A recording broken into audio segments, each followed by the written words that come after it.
The FBI is facing growing calls to pay a $50,000 reward, and this is after a tip led investigators to the suspect behind the Brown University mass shooting. Earlier, the FBI had offered the reward for any information leading to the identification and the capture of the shooter.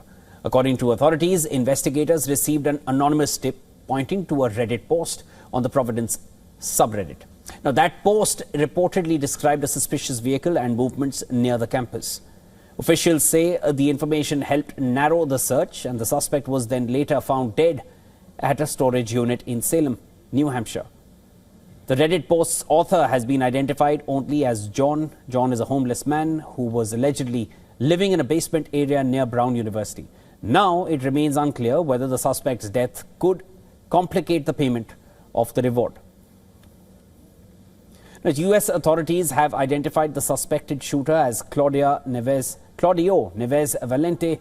According to officials, the Valente was a former physics graduate student at Brown University. He was enrolled for several semesters in the early 2000s. He later withdrew from the program and had no further affiliation with Brown University. He worked as a software developer in Portugal before returning to the United States in 2017. Officials have stressed that he was not a current student or employee at Brown at the time of the shooting.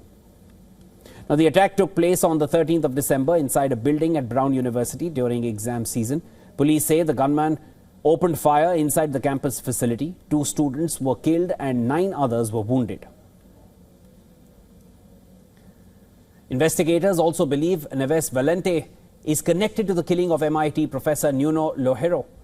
And this shooting incident occurred just 2 days after the Brown University attack. Professor Lohero was a well-known physicist, nuclear scientist, and he was based in the Boston area. Interestingly, authorities say that the suspect and the professor, they shared an academic background. Both of them studied physics in overlapping academic circles years earlier. However, officials have not confirmed a motive, nor explained why the professor was in fact targeted. U.S. authorities say that they are continuing to review evidence, digital records, and the suspect's background. But the key questions remain over motive, accountability, and whether the FBI reward will ultimately be paid.